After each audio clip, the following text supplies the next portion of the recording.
कहते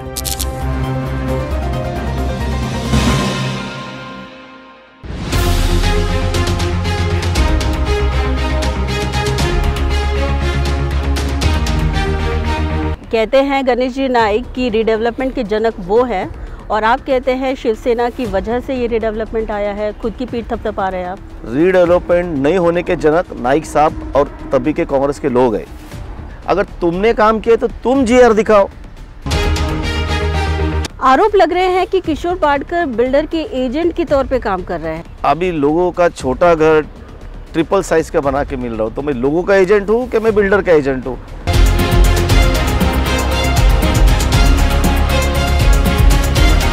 आरोप है कि पारदर्शिता नहीं, बोगस डॉक्यूमेंट्स के आधार पर सीसीओसी आपने पाई है। अगर बोगस डॉक्यूमेंट कोई आदमी देता है तो एनएमएमसी में थोड़ी कंप्लेंट करने का रहता है, पुलिस स्टेशन में आके कंप्लेंट करो, लेट मी गेट अरेस्टेड। आजकल नवी मुंबई में बीजेपी और शिवसेना के बीच क्रेडिट वॉर का काफी जंग देखने को मिल रहा है। अरे क्रेडिट कौन लेता है? बीजेपी वाले किधर कुछ क्रेडिट लेने को आते हैं? ये फैमिली बोलती है हमने किया। ये पालक मंत्री थे तभी कुछ नहीं किया। आमदार घर पे, खासदार घर पे, महापौर घर पे, और भी 8-9 पद होते ना, वो भी उनके घर पे चले जाते। अभी कोई कर रहे तो करने दो ना। इसी से वोटिंग को इफेक्ट होता है। उनको लगता है मैंने क्या बोलूँगा तो कुछ लोग कंफ्यूज होकर सोचेंगे कि नाइक साहब की वजह से। जीआर दिखाओ ना, तुमने किया है तो। मैं कुछ भी बोलूँगा, ताजमहल मैंने बनाया, मेरे को पेपर दिखाना पड़ेगा ना। एकनाथ शिंदे का नाम किधर लिया? थाना में उन्होंने क्या बोला? थाना के नेता नहीं थाना विरोधक आरोप लगाते हैं कि कभी पानी चुराते हैं तो कभी भूखंड चुराते हैं। क्या थाने की नेता है ना सर? मत करो। दम है तो नाम लेके बोलने बोलो ना। दम है तो नाम लेके बोलने बोलो ना। नाम किधर लिया है? थाना के नेता चोर है, शायद बीजेपी के नेता को चोर बोल रहे होंगे। क्यों किशोर पाटकर जी, जब एकनाथ शिंदे जी का नाम आता है तो आप इतने भड़क जाते हैं, एकदम टेम्परेचर हाई हो जाता है। उनका नाम लेते हैं, उन्होंने उनको किधर चोर बोला? टेम्परेचर क्यों हाई हो जाता है? देखो वो आदमी ना दिन रात पब्लिक के लिए काम करता है, किधर जाके बैठा नहीं रहता है, और ऊंट के ऊपर से शेड़ी नहीं हाँकता है, समझे ना? बैठ के पब्लिक के बीच में काम करता है। कोरोना में क्या काम किया नवी मुंबई में? नवी मुंबई ने मैडम कोरोना में हॉस्पिटल खोला है नहीं, ये सब उन्होंने करके दिया है। He used to send the funds, ये पूरा श्रेय उनको है। उद्धव साहब ने उनको आदेश दिया था। कौन काम किया है? क्या सिर्फ जाके कमिश्नर को मिल के आना काम रहता है? सिर्फ जाके कमिश्नर को जाके मिल के आके पब्लिक को देखा, ये काम नहीं है। नमस्कार, नवी मुंबई नेटवर्क में आपका हार्दिक स्वागत है। मैं हूं अर्चना त्रिपाठी। ऑन द स्पॉट, तीखे सवाल मगर सीधे जवाब में आज हमारे साथ मौजूद हैं शिवसेना के उप जिला प्रमुख, वार्ड क्रमांक 61 के पूर्व नगर सेवक किशोर पाटकर। सर, स्वागत है आपका नवी मुंबई नेटवर्क में। सबसे पहले किशोर पाटकर जी, आपसे तीखा सवाल यही, आज हम यहाँ पे जो इंटरव्यू ले रहे हैं, पीछे मिट्टी है, पत्थर है। 20 साल से रीडेवलपमेंट के नाम पर आपने लोगों को मुंगेरी लाल के हसीन सपने दिखाए, और अब तक जो का त्यों। ये जो का त्यों है क्या? इधर पहले बिल्डिंगें खड़ी थी अभी जो धोखादायक। 1997 में महाराष्ट्र गवर्नमेंट ने मीरानी समिति अपॉइंट करके उन्होंने धोखादायक किया था, और ये मेरा अपयश नहीं है। इधर का जो लीडर थे, जो इधर का प्रतिनिधित्व कर रहे थे, उनको शर्म आने चाहिए कि 20 साल के क्यों लगे और क्यों इतने साल के बाद आज लोगों के सपने पूरे होने जा रहे हैं। ये मेरे लिए क्वेश्चन नहीं है। मैं वो हर्डल्स पार कर करके मैं इतना तक तो ले आया हूँ, ये भी नहीं होने दे रहे। अभी 3 महीने तक तो हाई कोर्ट में, सुप्रीम कोर्ट में केस करके रखा था हम लोग के ऊपर। आप भी तो पहले साथ में ही थे यहाँ पे। आज आप जिस पार्टी में हैं, मनोहर जोशी जी जो पहले शिवसेना के मुख्यमंत्री थे, वो भी आके यहाँ पे दौरा करके गए, मुआयना करके गए, तब भी ये मैटर सुलझा नहीं। और आज आप यहाँ पे जो पूर्व के जो नेता रहे हैं उन पर आप एलिगेशंस कर रहे हैं। देखो, मनोहर जोशी साहब जब भी आए थे, वो उनको 4.5 साल मिले, और उन्होंने कमेटी अपॉइंटमेंट की, मीरानी कमेटी के। इसको मैं नगर सेवक भी नहीं था तभी, कि इसका स्ट्रक्चर ऑडिट करो। उसके बाद लगातार 15 साल नाइक साहब ने इधर का प्रतिनिधित्व किया है, मैंने नहीं किया है। ये इधर के आमदार थे, उनका काम था कि जाके महाराष्ट्र गवर्नमेंट से इसके लिए एफएसआई सैंक्शन करा के लाओ, इधर के सब लोगों को समझाओ। आपने कभी करते हुए देखा है कि उनको? ये उन्होंने 1997 से लेके 2015 तक एफएसआई का प्रस्ताव महाराष्ट्र गवर्नमेंट को भेजा ही नहीं, महानगर पालिका का पास करके।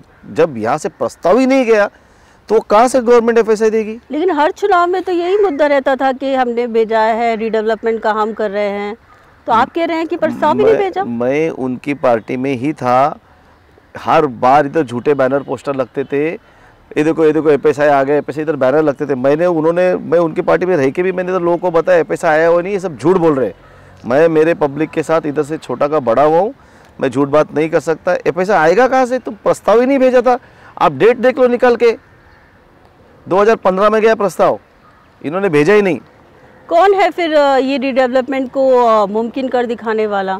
गणेश जी नाइक वो कह रहे हैं जनक वही हैं, आप खामा का क्रेडिट मत लीजिए सर रीडेवलपमेंट का खुद के लिए। देखो, रीडेवलपमेंट नहीं होने के जनक गणेश नाइक साहब है, जनक नहीं है।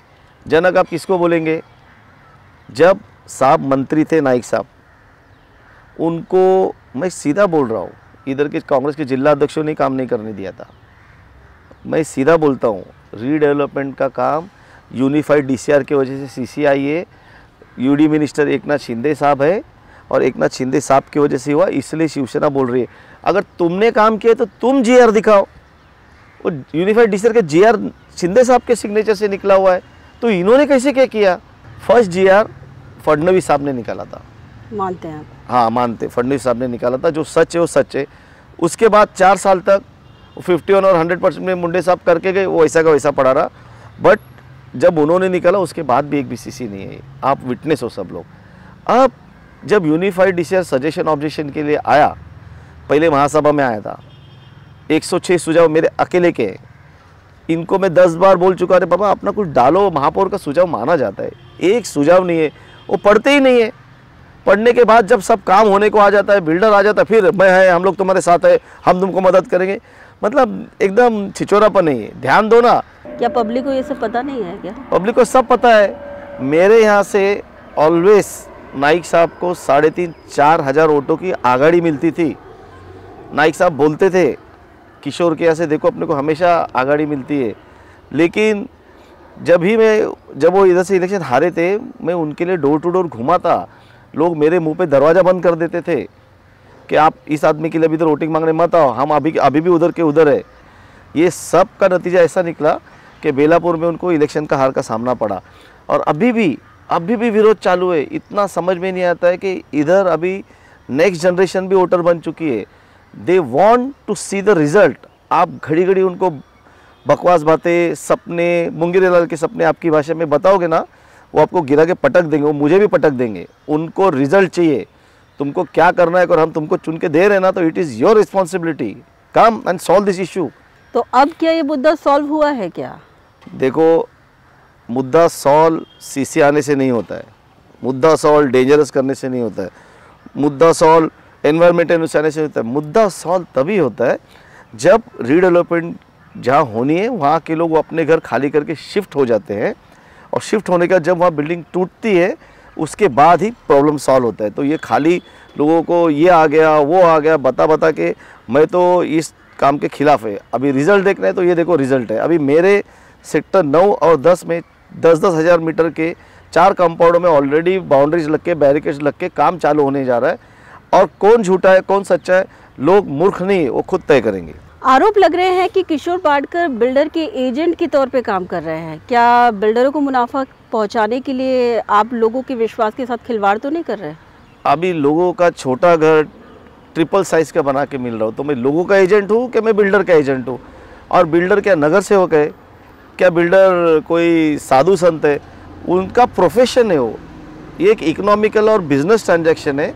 वो इधर पैसा कमाने के लिए ही आएंगे, क्या उधर सेवा करने नहीं आएंगे। तो अभी तक किसी नेता ने सेवा की है कैसी? अब कंस्ट्रक्शन करने को बिल्डर लगता है तो मेरे को बिल्डर को लाना पड़ा है। तो बिल्डर आए हैं, टेंडर प्रोसेस के थ्रू आए, और बिल्डर घर बांधेगा तो मैं उसका एजेंट, मैं उसका एजेंट। लोगों को इसमें कुछ इंटरेस्ट नहीं है। बाबा आमचं घर कसं बनेल ते सांग, छोड़ दो बकवास। ऐसा हो गया, तंग हो चुके लोग। तो आपको एजेंट क्यों कहा जाता है? अभी कहते हैं आपको? अभी एजेंट कहेंगे या दलाल कहेंगे, कोई क्या भी बोलेंगे, खुद सॉल्व नहीं करते ना जो लोग, वो नाम रखते हैं। अभी नाम रखने वाले की जबान को मैं घड़ी घड़ी नहीं पकड़ सकता है। कहीं ना कहीं रीडेवलपमेंट में आपकी एक मोनोपोली सी दिखाई देती है, क्या वाकई में है क्या? मैडम, रीडेवलपमेंट में ना ऐसा हो गया है, इतना बड़ा संघर्ष हो गया इतनी बड़ी लड़ाई हो गई, कोर्ट में हो गई, शासन स्तर पे हो गई, महाराष्ट्र अपार्टमेंट ओनरशिप टैक्स का चेंज करने को दिल्ली तक जाना पड़ा, सुप्रीम कोर्ट में इतने केसेस हो गए, तो लोगों को एक ऐसा विश्वास हो गया है कि किशोर पाटकर को नॉलेज है, किशोर पाटकर अपने को हेल्प कर सकता है। और मैंने डिसाइड ही कर लिया है कि रीडेवलपमेंट में कोई आएगा तो अपने उसको मार्गदर्शन करने का, दूसरा कुछ नहीं। लोग विश्वास से आते हैं, हम सिर्फ उनको बताते बाबा ऐसा ऐसा प्रोसीजर है, इसको फॉलो करके करो। इसीलिए आप वाशी से घटसोली सिंप्लेक्स कॉलोनी में पहुंच गए थे। आप घनसोली के आपकी वहाँ पे मौजूदगी को लेकर विरोधक काफ़ी खफा थे कि आप वहाँ पे क्या कर रहे हैं। देखो, विरोधक को कुछ काम करने आता ही नहीं है, उनको रीडेवलपमेंट क्या है मालूम ही नहीं है। उनको एक ही चीज़ बरोबर अच्छे से आती है कि चुनाव मैनेज करके जीतो और नई मुंबई को लूटो, और हम बोलेंगे वैसा ही होना चाहिए इधर। ये विचार को अभी धीरे धीरे एक उनके पिलर गिर रहे। उधर घनसोली में जैसे ही मालूम पड़ा रीडेवलपमेंट हो रहे तो उधर के माजी आमदार पहुंच गए, आप डरो मत, हम तुम्हारे साथ है, कौन आपको क्या करता है देखते हैं। उधर लोग भाव भी नहीं दे रहे।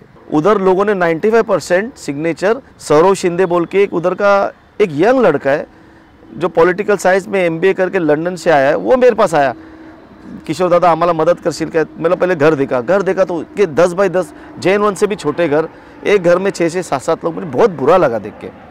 मैंने उसको सिर्फ मार्गदर्शन किया, और उस बच्चे की करामात देखो, मैं बच्चा ही बोलूँगा, 26 साल का है वो।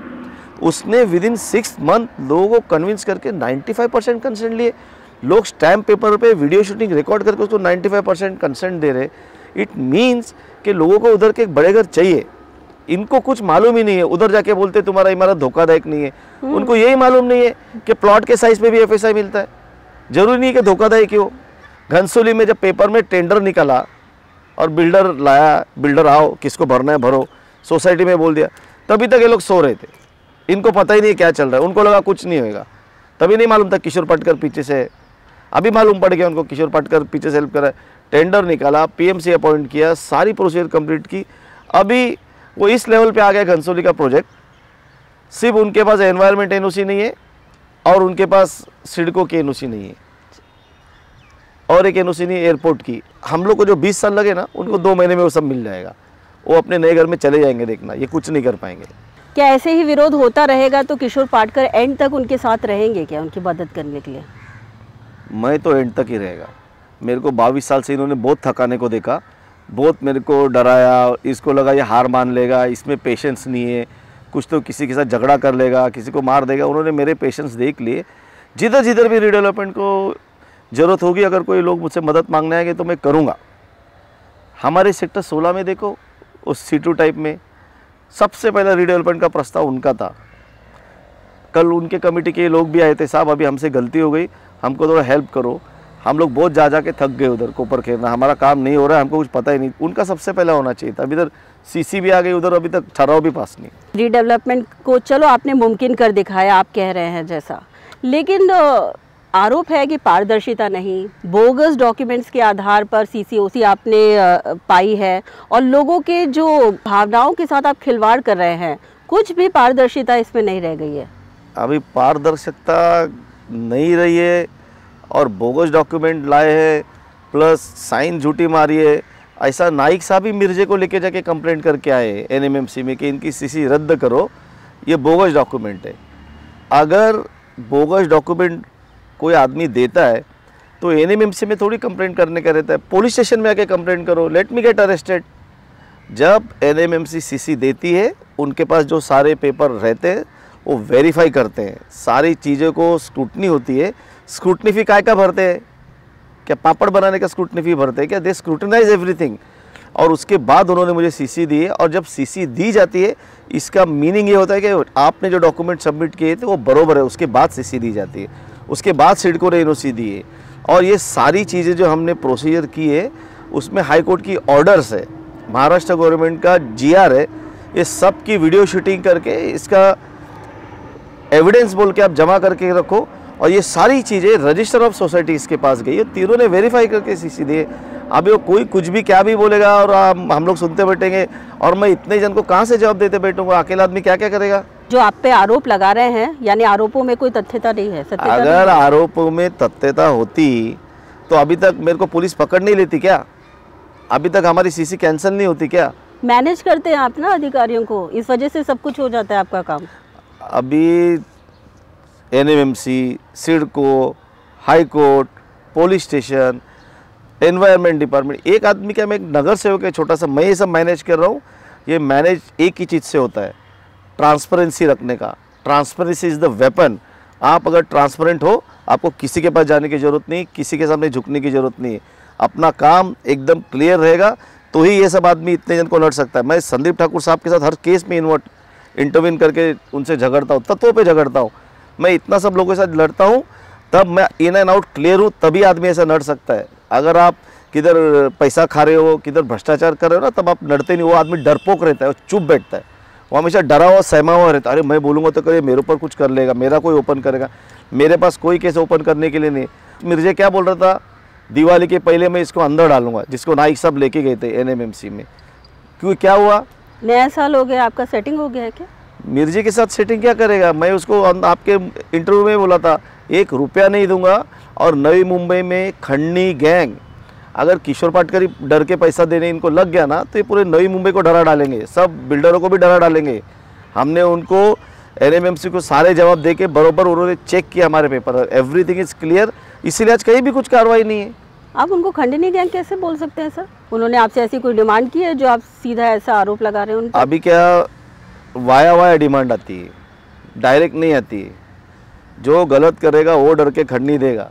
मैं ना पैसा दिया है, ना मैं पैसा दूंगा, और ना मैं दादागिरी चलने दूंगा। ट्रांसपेरेंसी इज अ वेपन आपने कहा। Yes, that is the weapon. लेकिन एग्रीमेंट नहीं, लोगों के साथ ज़्यादा एरिया देने का वादा कर रहे हैं, कम का हो रहा है, पेपर वर्क नहीं है, एग्रीमेंट कम एरिया का हो रहा है, ये क्या चल रहा है यहाँ पर? ट्रांसपेरेंसी कहाँ है? बहुत अच्छा क्वेश्चन किया है अर्चना जी आपने।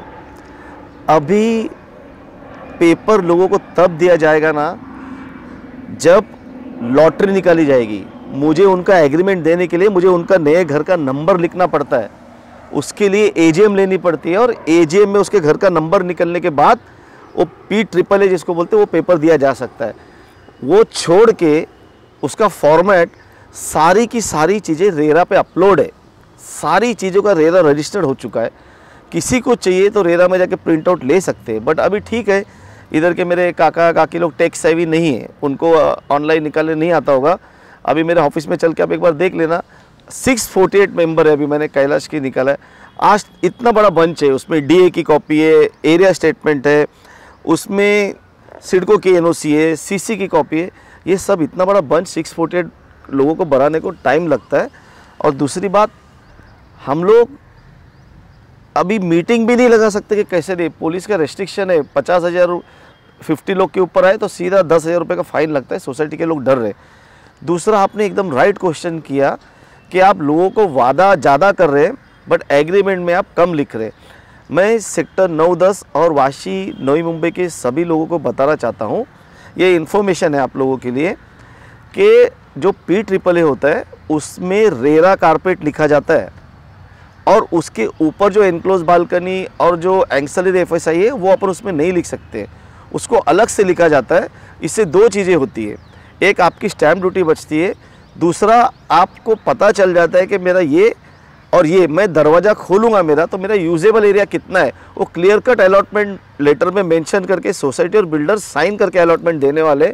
बट बिकॉज ऑफ कोविड ये देने नहीं मिल रहा है, क्योंकि हम लोग एजीएम नहीं लगा पा रहे। बट आते, अभी कल से स्कूल चालू हो रहा है, मुझे लगता है रेस्ट्रिक्शन होगा। बैक टू बैक हम लोग एजीएम निकाल के, लॉटरी निकाल के सबको देने को तैयार है। और लोगों से ये भी मेरी अपील है, वो जो एरिया है किसी भी आर्किटेक्ट से वेरीफाई करके ले लो। आप ना सोसाइटी का आर्किटेक्ट है, आपका एडवोकेट है, किसी को भी दिखा के ले लो, वो दिखा के चेक कर लो, आपको पता चलेगा। जैसे फॉर एग्जांपल एक तौर कैलाश, उसमें 29 कारपेट लिखा हुआ है, दैट इज़ रेरा कारपेट। और दरवाज़ा खोल के जो उसको यूज़ करने मिलेगी, एनक्लोज बालकनी, ये सारी चीज़ें, इसमें से कोई चीज़ें फ्री ऑफ FSI, तो पूरा एरिया कैलाश एकता का 450 है। वैसा ही श्रद्धा का है, वैसा ही गुलमोहर का है, वैसे ही साई आशीर्वाद का है। तो ये लोग आपको झूठ बोल के भड़का रहे किसी के भड़काए हुए आने से अच्छा अपना पेपर लेके किसी आर्किटेक्ट या वकील को दिखा लो, आपको सीधा सीधा समझ में आ जाएगा। ये चीज़ें जानबूझ के फैलाई जा रही है कि लोगों को पेपर नहीं दे रहे, एरिया कम रखे, this is very very wrong. Sir, redevelopment में एक इम्पॉर्टेंट फैक्टर होता है पार्किंग का भी, क्या इसका ख्याल रखा है आपने? क्या मेरा अपना ओपिनियन है, मैं रीडेवलपमेंट में लोगों को बहुत सारी कमेटी को समझा चुका हूँ कि आप पार्किंग मत मांगो, पार्किंग तो बिल्डर दे देगा, बट रोड देखो कितने हैं, उसकी ऊपर से गाड़ी यहाँ जाएगी कैसे? अभी से ट्रैफिक है, ऊपर से और तकलीफ। डीसीआर में लिखा है कि 4 घर के पीछे 2 पार्किंग दो, उधर तो टोटल मिला के अभी 30 पार्किंग भी नहीं होगी एकता या कैलाश में, उधर 600 गाड़ियाँ आ जाएगी। सेक्टर 9-10 में 3,500-4 हज़ार गाड़ी एक्स्ट्रा आ जाएगी। तो पार्किंग इसीलिए नहीं देना चाहता हूँ कि वो अगर पार्किंग होगी तो लोगों की मेंटेलिटी गाड़ी खरीदने की होती है। ये मेरा अपना पर्सनल ओपिनियन है।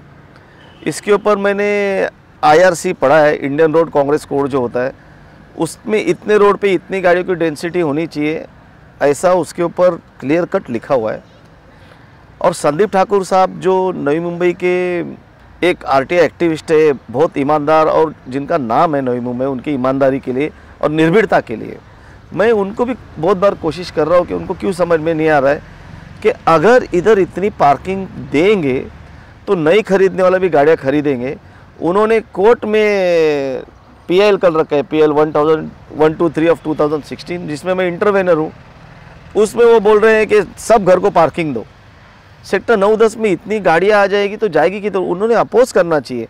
मेरा तो ये मानना है कि अगर लोगों ने इस बार हम लोगों को कभी महासभा में मेजॉरिटी चुना के दिया, तो हम लोग ये कोशिश करेंगे कि जो नवी मुंबई ट्रांसपोर्ट डिपार्टमेंट है वो ई-रिक्शा लावे, वो ई-बसेस मिनी बस लावे, विद इन द सिटी ऐसी ट्रांसपोर्टेशन की व्यवस्था करे कि ये जो पॉल्यूशन हो रहा है, ये जो इतनी रिक्शा, ये जो लोग गाड़ियाँ ही ले नहीं।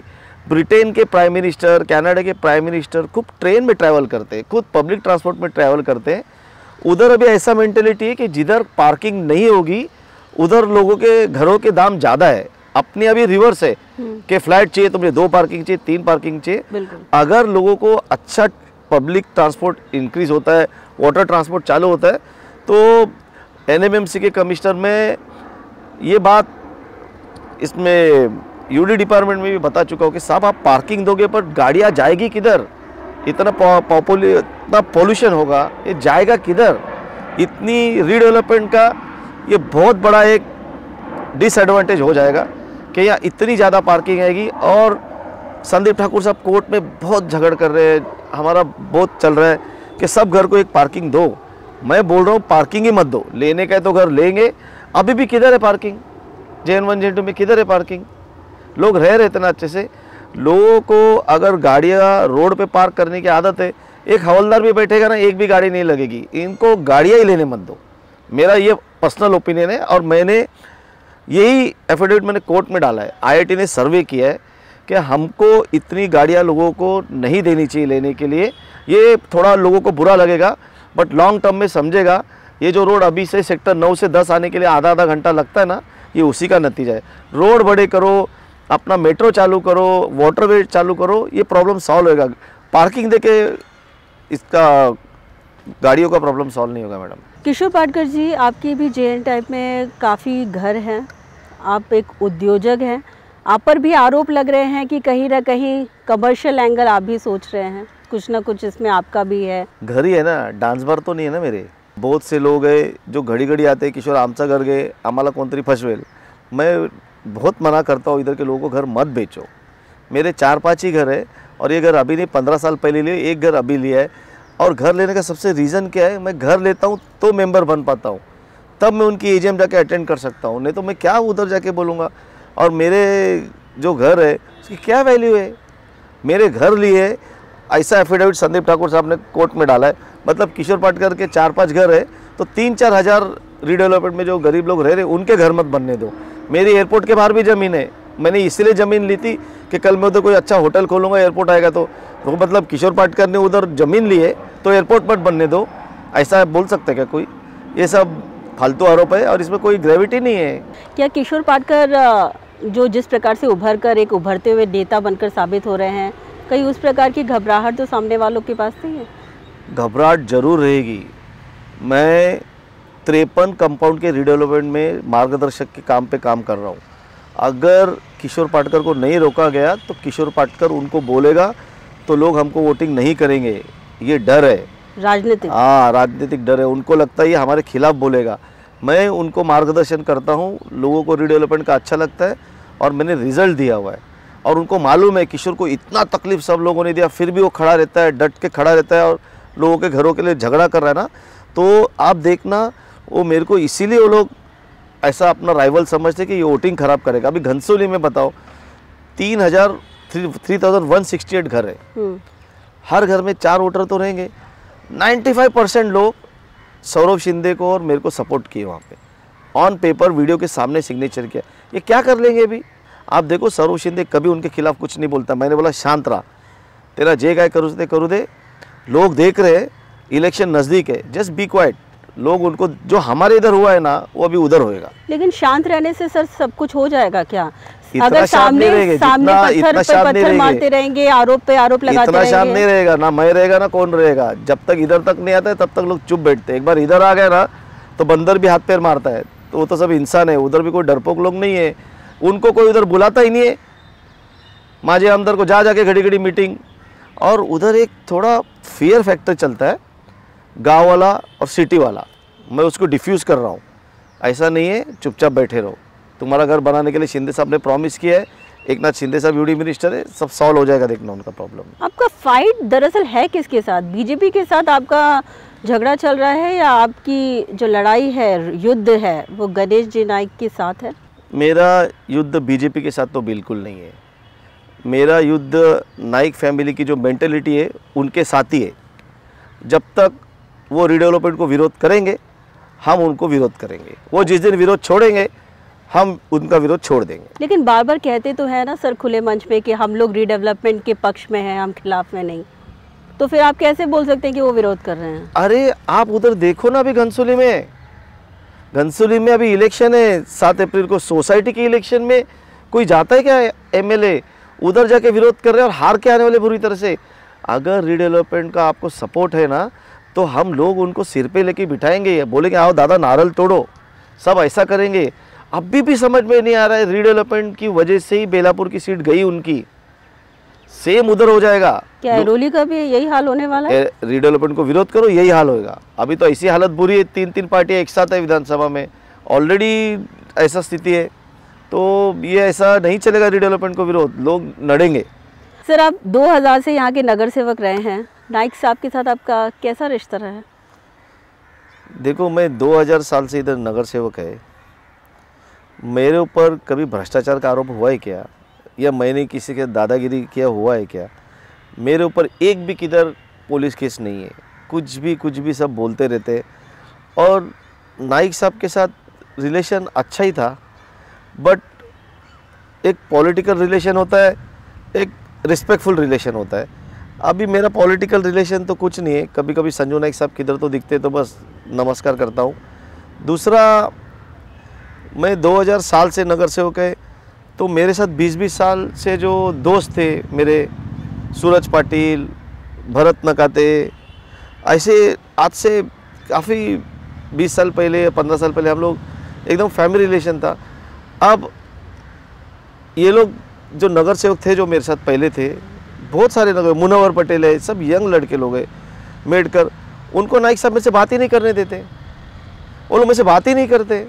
मुझे बुरा लगता है कि पॉलिटिकल एक रिलेशन अलग होता है और अपन एक दोस्त जैसे थे। भरत नकाते उपमहापौर था, मैंने 5 साल उनके कैबिन में मैं टिफ़िन लेके जाके, वो कोई भी मुझसे बात नहीं करते। अभी मैं बोला क्यों बात नहीं करते? नको बाबा नको बोलूँ।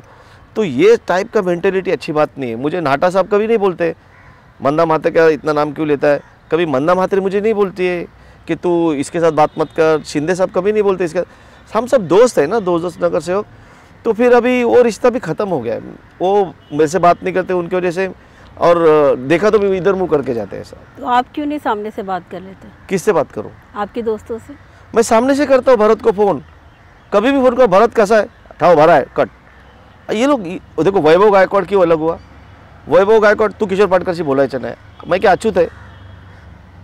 मैं क्या कोई ये है? क्या डर के माहौल में रह रहे हैं क्या वहाँ के नगर सेवक? हम डर के माहौल में ही रह रहे हैं। उनके ऊपर इतने बंदिशी है, उनको फ्रीडम नहीं है। सुरेश कुलकर्णी मेरा दोस्त है, 20 साल से साथ में नगर सेवक बने, वो भी मुझसे बात नहीं करता था। अभी जयसूस पार्टी से निकल के अभी रोज मेरे को मिलता है, बोलते चल किशोर आज मेरे होटल में मिलेंगे। ये जो फियर फैक्टर डाल के रखा है ना, और ये संकुचित वृत्ति से मैं नाराज है, मेरे को वो नहीं अच्छा लगता है। सबको किसी से भी बात करने को मिलना चाहिए। किसी की बेटी की शादी है, किसी की बेटी के वहाँ जाना चाहिए, ये जाने को भी नहीं देते। मैं आपको बोल रहा हूँ, ये चाची बोला ना है, ये किस टाइप का पॉलिटिक्स है? ये सिर्फ नवी मुंबई में देखने मिलता है मैडम। अभी आप देखो महाराष्ट्र गवर्नमेंट में भी सब एक साथ है, सिर्फ नवी मुंबई में ऐसा तो चाची बोला जा रहा है, तो चाची बोला जा रहा है। This is very wrong. मैं अलग पार्टी में गया, मतलब तू मेरे जान का दुश्मन, इस टाइप का बिहेवियर चलता है यहाँ पे। अभी नाहटा साहब को हार्ट अटैक आया, मंदा ताई गई ना देखने, बिल्कुल ये तो है। नाइक साहब गए क्या देखने? नहीं गए। नाहटा साहब जाते थे। ये इधर लैकुना है बहुत बड़ा, ऐसा नहीं होना चाहिए। खेड़ी मेड़ी का वातावरण होना चाहिए। इसीलिए इधर दुश्मनी भी इतनी ज़्यादा है, इतना एक दूसरे को नड़ते ये लोग, इतना नड़ते, और मालूम नहीं क्यों, कुछ फ़ायदा नहीं इस चीज़ का। बट इधर ऐसा वृत्ति है, ये वैसा मैच्योरिटी नहीं है कि लोगों के विकास के लिए जनता का बेनिफिट होता है। रहने दो, कर रहा है ना कोई तो अच्छा। कैसे उस दिन नाहटा साहब ने बोला कि अगर मंदा मातरी ने हॉस्पिटल का काम किया है तो किया है, वो कम्युनिस्ट पार्टी का करे, समाजवादी पार्टी का करे, लोगों का अच्छा काम करेंगे तो हम विरोध नहीं करेंगे। मुझे ऐसा वातावरण चाहिए नहीं मुंबई। अनमैच्योर पॉलिटिक्स आपको लगती है? अनमैच्योर नहीं, खुनसी पॉलिटिक्स अच्छी बात नहीं है। आजकल नवी मुंबई में बीजेपी और शिवसेना के बीच क्रेडिट वॉर का काफ़ी जंग देखने को मिल रहा है। हर बात में क्रेडिट, काम कोई और, क्रेडिट ले जाए कोई और, ऐसा क्यों? अरे क्रेडिट कौन लेता है? बीजेपी वाले किधर कुछ क्रेडिट लेने को आते हैं? ये फैमिली बोलती है हमने किया। वो 500 फुट का घर जीआर निकाले क्या? वो पार्टी अभी यूडी मिनिस्टर है क्या, वो जीआर निकाल सकते मैंने किया बोलने के लिए? वो जीआर निकलेगा तो एकनाथ शिंदे साहब के सिग्नेचर से निकलेगा। शिंदे साहब के डिपार्टमेंट ने घोषणा की। आप थे ना पालक मंत्री, सब अपने घर में पद थे ना, तभी करना चाहिए था। अभी कोई कर रहे तो करने दो ना। इसी से वोटिंग को इफेक्ट होता है। उनको लगता है मैंने क्या बोलूँगा तो कुछ लोग कंफ्यूज होकर सोचेंगे कि नाइक साहब की वजह से। जीआर दिखाओ ना, तुमने किया है तो। मैं कुछ भी बोलूँगा, ताजमहल मैंने बनाया, मेरे को पेपर दिखाना पड़ेगा ना। ये सब गलत बात है। और यंग जनरेशन ना पढ़ी लिखी है। पहले के वोटर थे वैसे कि भरोसा करके वोट कर देते थे। It is not like that. GR पे साइन हुआ है क्या 500 स्क्वायर फीट के बारे में? जीआर पे साइन होने के लिए क्या वो शादी है क्या? आए फट से करके चले गए, उसका प्रोसीजर है। ये प्रोसीजर को 5-10 दिन जाएगा। तो फिर बीजेपी अगर क्रेडिट ले रही है तो सेना के भी काफी सारे बैनर्स दिखाई दे रहे हैं, बोलते हैं कि हमने किया, हमारी पार्टी ने किया है। अभी आप मेरे को बताओ, उद्धव साहब ने मुंबई का किया, तो ये बोल सकते हैं कि मैंने किया? अभी जब नवी मुंबई का एकनाथ शिंदे साहब ने, यूडी मिनिस्टर ने नाहटा साहब के और राजन विचारे साहब के बोलने से किया। ये लोग क्या करते हैं, इनको मालूम पड़ता है ना कोई डिसीजन आने वाला तो जाके लेटर दे के आ जाते हैं। आमिदीला म्हणून झाला। अभी नई मुंबई की जनरेशन मूर्ख नहीं है, मैं कब से समझा रहा हूँ। उनको समझ में आएगा जब ये मिनिस्टर ही नहीं है, ये पालक मंत्री नहीं है, तो इन्होंने कैसे किया? अपने ज़माने में तो सर जब भी वो थे तब तो उन्होंने ये सब लेटरबाजी और पत्र व्यवहार सब किया है, प्रूफ दिखाते हैं पत्र व्यवहार का। आप कैसे बोल सकते हैं कि उन्होंने कुछ भी नहीं किया इस मुद्दे पर? देखो, जब काम होएगा तब हुआ बोलना चाहिए ना। नाइक साहब खुद टीवी पे बोल रहे थे कि कौन बनेगा करोड़पति में। किसी बच्चे को भी पूछा कि सबसे बड़ा फेंकू कौन है, तो बच्चा भी बोलेगा नरेंद्र मोदी साहब है। उन्होंने खुद बोला। अब ये लोग उनके नाम पे वोटिंग कहाँ से मांगने आएंगे? ये लोग बीजेपी का मार्क्स पहन के आए हैं। इनको लगा कि इस बार बीजेपी की गवर्नमेंट आएगी तो बीजेपी में चलेगा, तो उल्टा हो गया। अभी कभी कभी भगवान भी खेल खेलता है ना। क्या गणित बिगड़ गया? पूरा ही गणित बिगड़ गया है। डिसअपॉइंटमेंट है ये उनको। अभी बेचैन हो चुके हैं, क्या करें अभी? कैसे बेचैनी आपको उनकी नजर आई? लोग हंस रहे हैं पीछे से। आप जब मिनिस्टर ही नहीं हो, आप पालक मंत्री भी नहीं हो, आपके मुख्यमंत्री भी नहीं है, तो आपने कैसे किया? मुझे बताओ कैसे किया? सिर्फ बोल दिया ये करो तो मैंने किया? मैं कुछ भी बोल सकता हूँ और फिर पोस्टर लगा दूंगा तो लोगों को क्या ऐसा यकीन आ जाएगा कि मैंने? ये सब बेचैनी है और ये एकदम तकलीफ वाली स्थिति है। बहुत ज़्यादा फ्रस्ट्रेशन है, समझ में आ रहा है। और इसीलिए एक एक नगर सेवक सब छोड़ के भी जा रहे हैं ना, कि इधर रह के देखो कुछ फ़ायदा ही नहीं है, सुना ही नहीं देता है। Only I, me and my self, वही पॉलिसी है अभी भी। प्रकल्पग्रस्त लोगों के घरों का मुद्दा कब हल होगा? सेना हर चीज़ हल कर रही है, क्या ये भी मुद्दा हल कर पाएगी? देखो, हर आदमी का काम करने का तरीका है। नाइक फैमिली तो 20-25 साल से पावर में थी और इधर के जो मूल रहवासी गांव के लोग हैं उनका प्रॉब्लम तो उन्होंने सॉल्व किया नहीं। 20-25 साल से महासभा तो हमारे हाथ में थी, महासभा का ठहराव तो बना के भेजते गवर्नमेंट को, एक भी ठहराव नहीं भेजा अभी तक, एक भी ठहराव नहीं भेजा है। अब मंदा मात्री जब से विधायक बनी, मंदा मात्री क्वेश्चन रेस करती जा रही है, मंदा मात्री नॉन स्टॉप क्वेश्चन रेस करती जा रही है। उनके रेस के हिसाब से एटलीस्ट सर्वे तो चालू हो गया। अब मंदा मात्री मैडम जाके उद्धव साहब को मिलती है, जाके एकनाथ शिंदे साहब को मिलती है, उन्होंने अपना ईगो नहीं किया है दूसरे पार्टी के मैं क्यों जाऊँ, उसको थैंकफुलनेस है इधर की, मैं इधर की रहवासी मूल रहवासी हूँ और मेरे लोग सफरिंग में है।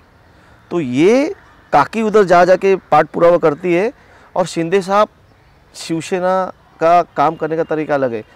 उन्होंने बोल दिया, नाटा साहब को बोल दिया की ह्या गावाले लोकांच्या घराच्या बाबतीत पॉलिटिक्स बाजूला ठेवा, अब आप देखना हम लोग पहले उनका काम फिनिश करेंगे, अभी आपको 1-1.5 हफ्ता ही रुकिए, उनका जिधर है घर उधर ही रेगुलराइज करके हम लोग फेस करेंगे इलेक्शन। रेगुलराइज हो जाएगा 1000% होगा, पहले हो जाता आपको मालूम नहीं है, एकदम हो जाता। बट इधर के जो प्रकल्पग्रस्त लोगों के लीडर है वो लोग कभी आपस में यूनाइट नहीं होते, एक दूसरे का डंपर जैसे भी बेचने तक एक दूसरे से लड़ते हैं, इतना ईगो करते हैं। वो सोचते नहीं कि हमारी लड़ाई की वजह से आज इधर के जो मूल रहवासी है वो लोग सफरिंग में है। वो अगर एक हो जाते थे तो देवेंद्र फडणवीस साहब ने इनका क्लियर किया था, उन्होंने MRTP एक्ट का 52C अमेंड कर दिया था कि जिसका 20 साल पुराना घर है उसको रेगुलराइज कर सकती है महानगर पालिका। वो जैसी GR आया, इधर हम इनका बेचारे लोग का बैड लक, तुकाराम मुंडे साहब और उधर कोई सुधीर मिश्रा या कोई तो है वो जो कोर्ट में गया, वो कोर्ट में गया कि रेगुलराइज मत करो, इधर से मुंडे साहब ने एफिडेविट डाल दिया कि हम नहीं रेगुलराइज करेंगे। हिम्मत कैसे होती है इसे कमिश्नर की, तो अभी वो भी रोका नहीं, अब कोर्ट ने वो रिजेक्ट किया। अब मैंने सब गाँव वाले लोग की मीटिंग ली, सब लीडर को बोला कि देखो ऐसे से हाई कोर्ट से ये हुआ है बट महाराष्ट्र गवर्नमेंट करना चाहती है रेगुलराइज, चलो अपने सब मिलके सुप्रीम कोर्ट में अपील करते। सब ने मेरे को गाली दिया, तो हमको सिखाता है, मतलब क्या प्रॉब्लम है इनका।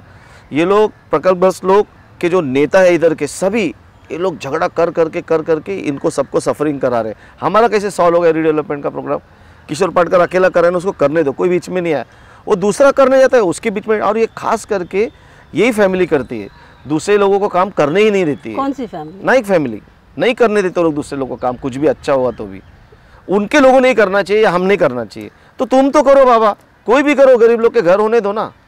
सर ये MIDC प्लॉट का क्या चल रहा है, चेंज ऑफ यूज़ करके किसे बेचने का कोशिश की जा रही है, कौन इसमें इन्वॉल्व है? MIDC में एक 350 हेक्टर का प्लॉट है। 350 हेक्टर मतलब समझते कितना बड़ा रहता है, ऑलमोस्ट आधा वाशी से भी बड़ा, वाशी के जितना हो गया, वाशी से भी बड़ा हो गया। उधर फॉरेस्ट है, रिजर्वेशन है फॉरेस्ट। अब लास्ट महासभा में जब डेवलपमेंट प्लान सजेशन ऑब्जेक्शन के लिए नगर सेवकों के लिए आया तो उन्होंने फॉरेस्ट के ऊपर रेसिडेंशियल डालो बोला उनके नगर सेवकों ने और महापौर ने वो पास करके भेजा। अभी जब DP प्लान अभी पब्लिश होगा आपके ध्यान में आ जाएगा, ये हमारा इलेक्शन का मेन मुद्दा है और वो मिनट्स कंफर्म होके सब हमारे पास मैंने RTI में निकाल के रखा है, मैं लोगों को दिखाऊंगा। ये देखो, ये बोलते हैं ना कि 500 मीटर सामाजिक भूखंड का हमने सॉल्व किया, तो 350 हेक्टर कितना बड़ा एरिया हो गया।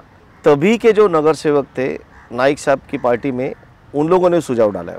कौन नगर सेवक? उसमें मिनट्स में मुन्नवर पटेल है और मैं नाम भूल गया 2-3 नगर सेवक, उन्होंने उपसूचना डाली उसके ऊपर कि फॉरेस्ट ने इसको रेसिडेंशियल कर दो। और उसके पहले भी वो प्रयास हुआ, फॉरेस्ट रहते हुए भी ये लोग ने उसका प्लान CC के लिए डाला, 350 हेक्टर का प्लान डाला CC के लिए। रामास्वामी साहब के ध्यान में मैंने बात ला के दी थी, रामास्वामी साहब ने स्ट्रेट अवे CC रिजेक्ट कर दिया था। मेरे पास सब पेपर RTI में है। अब एक के बाद एक एलिगेशंस लगा रहे हैं, जब उनके पार्टी में थे तो खुद के मुंह मियाँ मिट्ठू या तारीफ़ों के पुल बांधा करते थे, और अब आप उनकी पार्टी में नहीं है तो अभी सब काला काला ही नज़र आ रहा है आपको? मैडम मैं ना कभी भी नाइक साहब के क्लोज में नहीं था, मेरे पास उनका मोबाइल नंबर भी नहीं है, अभी भी नहीं है। मैं संजू नाइक साहब के क्लोज था। संजू नाइक साहब मेरे बहुत अच्छे दोस्त थे, उनके और मेरे बहुत अच्छे रिलेशन थे। मेरे को कभी भी, मैं उनके ऑफिस में भी नहीं गया हूँ, पूरे इतने 15 साल में मैं 5 बार भी नहीं गया। मैं संजू नाइक साहब, हम दोनों का काफ़ी रैपो अच्छा था, हम दोनों टच में रहते थे। मैं, आप देखोगे, आपके पास सारा रिकॉर्ड होगा, मैं कभी उनकी बड़ाई नहीं किया हूँ, कभी बोला ही नहीं है। अगर मैं उनकी बड़ाई करूँगा तो मेरे को मेरे सेक्टर 9-10 के लोग खड़ा ही नहीं करेंगे, क्योंकि हमारा, उन्होंने एफएसआई का प्रस्ताव भेजा ही नहीं था। भेजा होता तो मैं कुछ बोल तो पाता। आखिर में आपको मालूम नहीं, एक जनता दरबार में सेक्टर 9-10 के पास, मेरे पास अभी भी रिकॉर्डिंग है, हम लोग मोर्चा लेके गए नाई साहब के पास। बोला साहब आप क्यों घड़ी घड़ी बोलते हो ऐसा, अभी आड़े पैसा आएगा, आपने प्रस्ताव तो भेजा है क्या? तभी उन्होंने मेरे सामने आदेश दिया, जनता दरबार से आदेश तक, प्रस्ताव क्यों नहीं ला रहे हो? उनको पता ही नहीं था, he was not even aware कि प्रस्ताव ही नहीं आया। उसके बाद प्रस्ताव गया महाराष्ट्र गवर्नमेंट के पास, मालूम है उसमें क्या किया? रमाकांत म्हात्रे साहब ने ऑब्जेक्शन डाला, प्रस्ताव रिटर्न। ये इस टाइप का काम हो के, बट हम तो सफ़र किए ना 20 साल से। मैं सेक्टर 9-10 के लिए उन्होंने कुछ नहीं किया, धोखाधड़ी की इमारतों के लिए कुछ नहीं किया। अगर किया होता, गांव वाले लोग के घरों के लिए भी नहीं किया। मे भी समझ में नहीं आई होगी बात, जानबूझ के नहीं किया, ऐसा भी नहीं हो सकता है। उनको, उनके स्वभाव की वजह से कांग्रेस के लोग भी सपोर्ट नहीं करते थे, क्योंकि मुख्यमंत्री कांग्रेस का होता था। बट इनके इस ईगो में, ये अध्ययन में, या कोई चीज़ के, जो वो लोग इतने सीरियस नहीं थे। हमारे इधर के लोगों ने सफरिंग किया। यानी अभी तक जितना भी विकास हुआ है नवी मुंबई का, कुछ भी नहीं किया उन्होंने? नवी मुंबई का विकास उन्होंने नहीं किया, ऐसा नहीं भी नहीं बोल सकते। जो रियलिटी है, आप सत्ता में है, आपने ये काम किया, जो अच्छा काम किया है तो मैं किया बोलेगा, मैं डायरेक्ट बात करता हूँ। अब मेरे को बताओ, हमारे पास पानी है और थाना में के लोग प्यासे रहे और हम पानी में स्विमिंग करें, ये ह्यूमैनिटेरियन ग्राउंड पे कौन सी राइट बात है? आपके शेजारी के पास पानी, आप हंडा भर पानी देते नहीं क्या उसको? नेता आपके थाने के महाचोर, ठीक से बात करो। लेकिन एकनाथ शिंदे जी पर सर लेकिन आरोप लगाए, मत करो कुछ भी। एकनाथ शिंदे का नाम किधर लिया सर? थाना में उन्होंने क्या बोला? थाना के नेता नहीं, थाना विरोधक आरोप लगाते हैं कि कभी पानी चुराते हैं तो कभी भूखंड चुराते हैं। क्या थाने के नेता है ना सर? मत करो, उसको पूछो, दम है तो नाम लेके बोलने बोलो ना। नाम किधर लिया है? थाना के नेता चोर है, शायद बीजेपी के नेता को चोर बोल रहे होंगे। शिवसेना को ही बोला, आपको क्या मालूम है? हम लोग जवाब नहीं देते क्या? नहीं तो हम क्यों चुप बैठे? नाम नहीं लिया, हम काय को बोले? शायद बीजेपी वालों को बोल रहे होंगे, किसको भी बोल रहे होंगे। लेकिन अभी थाने के सर नेता तो मुख्य तौर पे वही माने जाएंगे ना, थाना नेता लोग से भरा हुआ है। खुद भी तो नेता थे थाना के, डावकर साहब नेता थे थाना के। अब किसको बोल रहे? पूछो ना, उनको पूछो, हमको पूछने से अच्छा। क्यों किशोर पाटकर जी, जब एकनाथ शिंदे जी का नाम आता है तो आप इतने भड़क जाते हैं, एकदम टेम्परेचर हाई हो जाता है? उनका नाम लेते हैं, टेम्परेचर क्यों हाई हो जाता है? टेम्परेचर क्यों हाई हो जाता है? देखो, वो आदमी ना दिन रात पब्लिक के लिए काम करता है, किधर जाके बैठा नहीं रहता है और ऊंट के ऊपर से शेड़ी नहीं हाँकता है, समझे ना? बैठ के पब्लिक के बीच में काम करता है। कोरोना में क्या काम किया नवी मुंबई में? नवी मुंबई ना मैडम, कोरोना में हॉस्पिटल खोला है ना, ये सब उन्होंने करके दिया है। He used to send the funds, ये पूरा श्रेय उनको है। उद्धव साहब ने उनको आदेश दिया था। कौन काम किया है? क्या सिर्फ जाके कमिश्नर को मिल के आना काम रहता है? सिर्फ जाके कमिश्नर को जाके मिल के आके पब्लिक को देखा, ये काम नहीं है। क्या नवी मुंबई में कुछ कमर्शियल और यहाँ पर बहुत अच्छा राज अगर जिसकी हुकूमत होगी तो वो एकदम मालामाल हो जाएगा, और सेना भी चाहती है कि किसी भी हालत में सत्ता यहाँ पे अपने को काबिज करना है और यहाँ की पालिका को रन करना है, क्योंकि आर्थिक तौर पे बहुत सक्षम है। कहीं इस वजह से तो नहीं है आप लोग इतना जोर लगा रहे हैं नवी मुंबई महानगर पालिका हासिल करने में? देखो, बाड़ा साहब का सपना था, पहला महापौर भी इधर शिवसेना का ही बेटा था, तो हम लोग का सपना है कि हम बाड़ा साहब का, उद्धव साहब का जो सपना है वो पूरा करें। और हम लोग, we want to show the difference between us and them. I want to show the difference कि हम कैसा काम करते, देखो उन्होंने कैसा काम किया। नहीं किया तो जनता बिठा देगी वापस घर पे। अभी पब्लिक को आप ग्रांटेड मत लो, बिल्कुल ग्रांटेड मत लो। वो लोग घर का रास्ता दिखा देते काम नहीं करोगे तो। और एक 5 साल हमको करके देखने दो, 25 साल दिया है ना उनको chance, then why not give us one chance. लालच है सत्ता की? लालच नहीं है, हमको साहब का सपना पूरा करना है और हमको नवी मुंबई के लोगों को कुछ डिफरेंट करके दिखाना है। हमारा शिवसेना का एजेंडा भी तैयार है, हम नवी मुंबई के लोगों के लिए क्या क्या करेंगे, हमको क्या क्या करना है, हमारी एवरी चीज़ प्रिपेयर्ड है। अगर महासभा में सत्ता आती है तो एक बैरियर हमारा ख़त्म हो जाएगा। हम लोग ऐसे रेजोल्यूशंस, ऐसी पॉलिसीज़ बना के गवर्नमेंट को सैंक्शनिंग के लिए भेजेंगे जो नवी मुंबई के लोगों का जीवन पूरा बदल देगा। यहाँ का जो यूथ है, यहाँ की जो लेडीज़ है, यहाँ के जो प्रॉब्लम्स है, उसके ऊपर हमने ब्लूप्रिंट ऑलरेडी तैयार करके रखी है। We want to send it to the government. उसके लिए महासभा चाहिए। अरे आप सोचो, हमारा 15 साल से रीडेवलपमेंट का प्रस्ताव जिस आदमी ने नहीं भेजा, गाँव वाले लोग का घर का रेगुलराइज का प्रस्ताव महासभा में पास होके जाना चाहिए ना, तभी तो कोर्ट में टिकता है। लोकल बॉडी क्यों बोलते हैं कि it is a decision of the people. हमको महासभा नहीं दोगे ना, हम लोग ये काम नहीं कर पाएंगे, इसलिए हमको चाहिए सत्ता। जिन पे आरोप लगा रहे हैं उनकी 25 साल से नवी मुंबई महानगर पालिका में सत्ता रही है, उनको चुनौती देना सर इतना इजी नहीं है जितना आपको लगता है कि आरोप लगाकर एक्सपोज करके आप सत्ता हासिल कर लेंगे। देखो, जो 25 साल पहले छोटे बच्चे थे ना, अभी वो शादियों के एडल्ट हो गए, उनके विचार चेंज है। अभी जो पहले की जनता थी, अभी कर देंगे साहब, अभी कर देंगे, अभी की जनता वेट करने को तैयार नहीं है। यंग जनरेशन, आप रिजल्ट दिखाओ तो फुटो घर पे, हमको भी फुटा देंगे। क्यों इतना डिजिटल आगे बढ़ गया है, क्यों परिवर्तन हो गया? इतने साल 60 साल कांग्रेस का ही राज था ना, कैसे मोदी साहब को लोगों ने चुन के लिया? 300 के ऊपर टाइम चेंज हो चुका है, इसलिए हम लोग ऐसा बोलते हैं। लेकिन नवी मुंबई में तो सर बीजेपी का तो बोलबाला है ही ना। देखो, नई मुंबई में बीजेपी का बोलबाला है ही नहीं। इतने साल से बीजेपी का एक ही नगर सेवक था। अभी इन्होंने फिर नाइक साहब सब नगर सेवक लोग को लेके बीजेपी में गए। ये सब फेक है। उधर गए, उनको लगा गवर्नमेंट वापस बीजेपी और शिवसेना की आएगी, पर उधर क्या कुछ उल्टा पुल्टा हो गया।